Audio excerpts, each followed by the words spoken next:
Hello viewers. Today I am here to discuss about news which has been published in the Hindu, which is related to the mob lynching. This is a very serious issue because it affects the very existence of our nation. Because when India was being partitioned, there was two different ideologies which were competing among each other. One was the idea of Pakistan, which was based on an exclusive nationalism, which is also known as ethnic nationalism. The idea of Pakistan represented a nation which was for Muslims.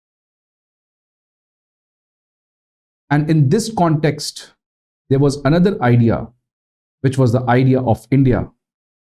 And this idea of India represented religious coexistence, secularism, peace, social capital, religious diversity. This idea was considered as an exceptional one because across the world, there has been no nation like India which consists of so many diversities, be it diversity in religion, language, culture, race, ethnicity, and so on and so forth. So every Britishers at that point of time was questioning that whether India will be able to survive being a nation state, because for being a nation state, you have to have that feeling of oneness. But for a country like us, which is full of diversity, this was a serious question mark. However, in the hindsight, if we have realized that India, the idea of India has survived even the most difficult of times. So in this framework, I would like to discuss about this particular serious issue, which is the mob lynching. So why this particular thing has been in news? This is because the National Federation for Indian Women, a civil society, has filed a writ petition under Article 32, a public interest litigation, with the Supreme Court to direct the central government and the state governments to act against the rising cases of mob lynching. The National Federation of Indian Women has argued that despite the Supreme Court judgment given in 2018 regarding mob lynching, there has been no concreted efforts taken by the central government and many of the state governments. In this context, they had filed a writ of mandamus to direct the concerned authorities to act as per the directions given by the Honorable Supreme Court in its Tehseen Poonawalla judgment year 2018. So we'll try to understand what exactly is mob lynching, why mob lynching is a serious problem, how it affects the idea of India, what was the Supreme Court's judgment in its very famous Tehseen Poonawalla judgment, and what could be the way ahead with respect to dealing with such kind of issues such as hate crime. So ladies and gentlemen, let us start with this particular topic on mob lynching. So before going into this particular thing, let me give you a brief context about why exactly this was in news. So NFIW, that is National Federation of India Women, has filed a writ petition under Article 32. Again, a key point which you should remember from your preliminary prompt examination. And which writ petition they have filed? Writ of mandamus. So what is mandamus? You know that writ of mandamus is basically issued by the judiciary, by the Supreme Court or the High Court, to direct the concerned authority to do some steps if they are not doing it what they should do. So they have filed a writ of mandamus. So NFIW have filed a writ of mandamus with the Supreme Court to direct the central government and the state government to take actions against this rising case of mob lynching and vigilantism. So what is mob lynching? So mob lynching is basically a targeted violent attack by a mob, that means a group of people, against a particular person or a particular property because of that person's belonging to a particular religion, language, or a particular race. So this is a very big problem because mob lynching is a kind of a guerrilla warfare where people suddenly captures a person and beats them so heinously that the person sometimes dies on the spot and sometimes after reaching to the hospital. Now, with respect to the legal aspect, that whether mob lynching as a term has been penalized under the IPC or not, it is no. There is no single word in our Indian Penal Code which talks about mob lynching.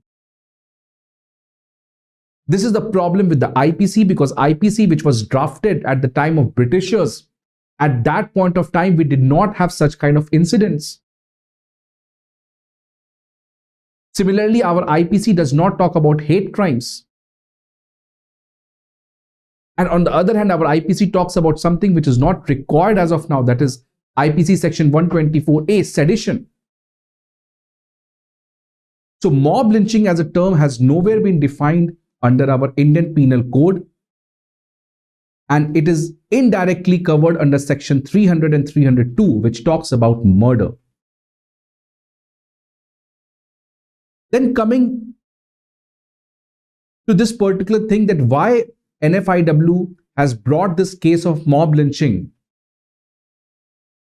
So for this, they have quoted some kind of incidents which has happened in the recent past, because of which they are trying to argue that mob lynching, specifically related to cow vigilantism, has increased in the recent times. And for that, they have given 4 specific case studies.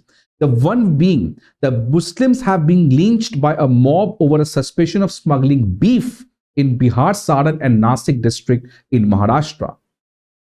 Then they have put a case, that is alleged assault by the Bajrang Dal on a Muslim daily wage earner for transporting 2 cows. Thirdly, they have talked about the illegal detention and humiliation of 2 Muslim men by angry mob in Odisha's capital, Bhubaneswar. And lastly, they have also said about the recent attack on a bus which was carrying Hajj pilgrimage in Kota district, Rajasthan. So in this context, they have argued with the Supreme Court that the cases have been meteorically rising in the recent times, and hence they want Supreme Court to take some strict actions and direct the concerned authorities to take some steps regarding this particular issue. Now we'll talk about the judgment, which was a very famous judgment related to mob lynching. That was the Tehseen Poonawalla versus Union of India 2018. So in this particular judgment, there are basically 2 parts. One is the moral side and the second one is the legal side. In the moral side, the Honorable Supreme Court has said about what exactly is the problem with the hate crime. And in the legal side, they have given some recommendations as to how we can stop the hate crime. So if we talk about the morals aspect of the judgment, so here the Supreme Court says that it is the sacrosanct duty of the state to protect the life of its citizen. It says vigilantism cannot become the new normal. It says that right to live with dignity, which is covered under Article 21, is the most fundamental right, and it cannot be violated in any of the rarest of the rare cases. Then it again talks a very serious issue on the moral aspect of the judgment, that whether the populace of a great republic like ours, that is whether we the people of India, which belongs to this great Republic of India, have lost the values of tolerance. And you know that tolerance is the basic premise on which any secular society can be established.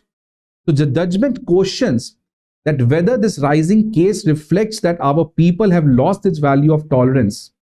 And then secondly, it borrows the concept of banality of evil from Hannah Arendt by saying that the people who are witnessing these kind of incidents, the bystanders who are just simply watching this particular incident to happen, whether those people have also lost their moral aspect whether those people have lost their civic sense, whether those people have completely forgotten the fundamental duty enshrined in the Constitution.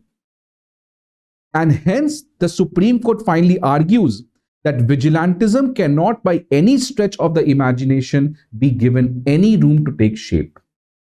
So this is kind of the moral aspect where it clearly rejects or clearly delineates this whole logic of vigilantism in a very strict sense. Now comes to the second part of the judgment where it has given some remedial actions. The first action where it has directed the central government and the state government that you have to designate a nodal police officer which should not be below the rank of a superintendent of police SP. So that nodal officer will be directly responsible that such kind of incidents do not happen. Second, it says that whenever the police, the local police gets information about such kind of incidents, they have to immediately file an FIR, whether a people comes to it or not. But whenever they hear this particular issue, they should immediately file an FIR.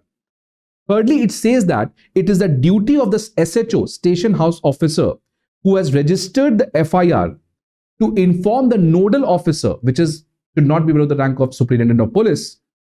And then that the nodal officer has to ensure that all those people who are being affected by this, who has been affected by this particular issue, their families are not being harassed when this particular case is undergoing investigation. Then it says that the investigation of such crime has to be personally monitored by the nodal officer, and all the investigation and filing of charge sheet has to be done as early as possible.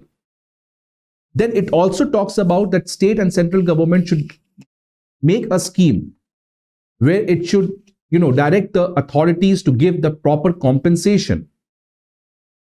Then it also talks that if any officer, be it police or anyone belonging from the district administration, fails to comply with the court's direction, then strict departmental actions will be taken against them. And all such departmental actions has to be taken within 6-month period of time. So this was the legal aspect where the Supreme Court has given 7 remedial actions as to how we can stop this rise in the incidents of hate crime. And after this landmark judgment in 2018, many of the state governments like Jharkhand, Manipur, West Bengal, Rajasthan have implemented bills in order to ensure that all the guidelines which has been given by the Supreme Court takes a legal shape. However, the central government and many of the state government still has not brought that kind of guidelines. And because of that, a contempt petition has been filed also in the Supreme Court. So this is something which you should understand. So basically, you have to understand what is mob lynching. You have to understand what exactly is the problem with mob lynching, how it violates a fundamental right, be it Article 14, 19, 21, how it affects the moral fabric and the idea of India. What was the Tehseen Poonawalla judgment? Now, if we talk about lastly the way forward, then the way forward for such kind of thing is that we have to have that value of coexistence. And for having that value and spirit of coexistence, we need to reform our education system, where we should not be denied the religious studies, because an ignorant person can only commit such crime. But a person who is well aware about different religion will never ever commit such kind of crime, because every religion talks about the same peace, love and unity. And for that, our education system should be reformed. Also, a great responsibility lies with the family, media and civil society in order to ensure that such kind of incidents are completely rejected and the message of spirituality, the message of love and other things are spreaded. Finally, we need the political reform. We need the reform in terms of how the religion is being taught, in order to ensure that religion and politics are mixed for a good reason, like what Gandhi preached, and it should not be mixed like a bad reason which Machiavelli preached. So I hope that you have some information about mob lynching. The PDF will be shared on the Telegraph channel, and I hope that you like this particular session. So please like the video, subscribe to channel and stay tuned for further videos. Thank you.